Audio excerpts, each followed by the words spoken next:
Bismillahirrohmanirrohim. Assalamualaikum warahmatullahi wabarakatuh. Selamat datang, para pencari surganya Allah Subhanahu wa Ta'ala. Tahukah sahabat, inilah 10 hadits yang menjelaskan kedudukan mulia seorang ibu. Dalam ajaran Islam, ibu adalah sosok yang wajib dihormati. Seorang anak diwajibkan untuk berbakti kepada orang tua, termasuk kepada ibunya. Sebelum ajaran Islam datang tepatnya di zaman jahiliyah, perempuan dipandang sebagai sosok rendahan. Perempuan tidak berhak bersuara, tidak berhak berkarya, dan bahkan tidak berhak memiliki harta. Semua berubah ketika Islam datang membawa ajaran yang penuh kasih sayang. Disebutkan ketika Islam datang, perempuan dipandang sebagai sosok yang memiliki harkat dan martabat setara dengan laki-laki. Bahkan perempuan dianggap memiliki kedudukan mulia, terlebih seorang ibu. Dalam surat Luqman ayat 14, Allah Subhanahu wa Ta'ala berfirman, "Dan kami perintahkan kepada manusia berbuat baik kepada 2 orang ibu bapaknya, ibunya telah mengandungnya dalam keadaan lemah yang bertambah-tambah dan menyapihnya dalam 2 tahun. Bersyukurlah kepadaku dan kepada 2 orang ibu bapakmu, hanya kepadakulah kembalimu." Rasulullah Shallallahu Alaihi Wasallam telah menjelaskan melalui hadits tentang kemuliaan seorang ibu. 1. Anjuran berbuat baik kepada ibu. Seorang pria pernah mendatangi Rasulullah, lalu berkata, "Siapa dari kerabatku yang paling berhak aku berbuat baik?" Beliau mengatakan, "Ibumu." Dia berkata lagi, "Kemudian siapa lagi?" Beliau mengatakan, "Ibumu." Dia berkata lagi, "Kemudian siapa lagi?" Beliau mengatakan, "Ibumu." Dia berkata lagi, "Kemudian siapa lagi?" Beliau mengatakan, "Ayahmu." 2. Anjuran berbuat baik pada ibu dan ayah. Sesungguhnya Allah berwasiat 3 kali kepada kalian untuk berbuat baik kepada ibu kalian. Sesungguhnya Allah berwasiat kepada kalian untuk berbuat baik kepada ayah kalian. Sesungguhnya Allah berwasiat kepada kalian untuk berbuat baik kepada kerabat yang paling dekat kemudian yang dekat. 3. Anjuran memuliakan ibu.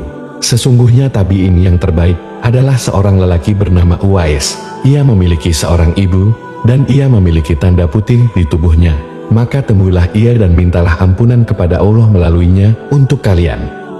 Hadits di atas merupakan pesan Rasulullah kepada Umar bin Khattab dan Ali bin Abi Thalib untuk mencari seseorang bernama Uwais Al-Qarni. Umar dan Ali dipesankan untuk meminta Uwais mendoakan pengampunan bagi diri mereka. Uwais Al-Qarni adalah seorang anak yang sangat memuliakan ibunya. 4. Berbakti kepada ibu menjadi amal baik.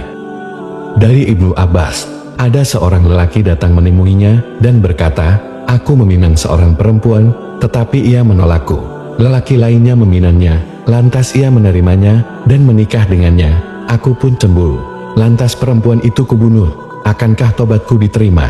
Ibnu Abbas balik bertanya, "Apakah ibumu masih hidup?"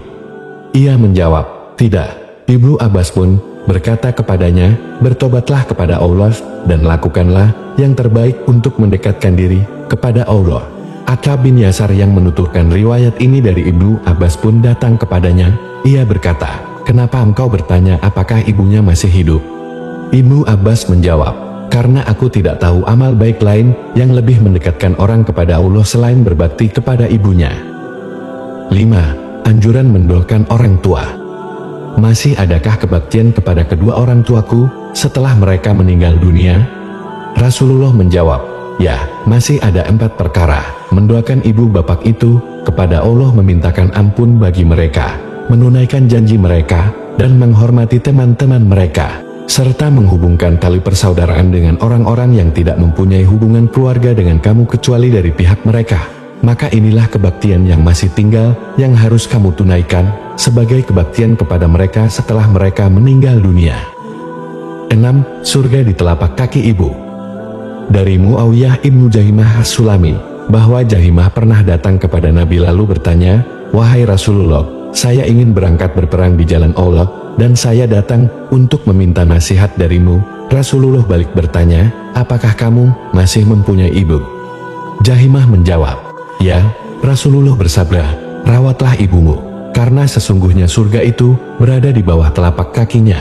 Kemudian diajukan pertanyaan yang serupa dan jawaban yang serupa untuk kedua kalinya, hingga ketiga kalinya di tempat-tempat yang berlainan. 7. Amalan yang dicintai oleh Allah Subhanahu wa Ta'ala. Abu Amr Asy-Syabani berkata, telah mengabarkan kepada kami pemilik rumah ini, sambil menunjuk ke rumah Abdullah. Dia berkata, saya bertanya kepada Nabi Shallallahu Alaihi Wasallam, amalan apakah yang paling dicintai Allah? Beliau bersabda, sholat tepat pada waktunya. Dia bertanya lagi, kemudian apa? Beliau menjawab, berbakti kepada kedua orang tua. Dia bertanya, kemudian apa lagi? Beliau menjawab, berjuang di jalan Allah. 8. Larangan durhaka kepada orang tua. Dari Al-Mughirah bin Syu'bah dari Nabi Shallallahu Alaihi Wasallam, beliau bersabda, sesungguhnya Allah mengharamkan atas kalian durhaka kepada kedua orang tua, tidak suka memberi namun suka meminta-minta, dan mengubur anak perempuan hidup-hidup, dan membenci atas kalian 3 perkara, yaitu suka desas-desus, banyak bertanya, dan menyia-nyiakan harta. 9. Ibu menjadi orang yang paling utama. Dari Asy'as Ibnu Salim, dari ayahnya, dari seorang lelaki dari kalangan Bani Yarbu yang mengatakan bahwa ia pernah datang kepada Nabi dan mendengarkan beliau sedang berbicara dengan orang-orang.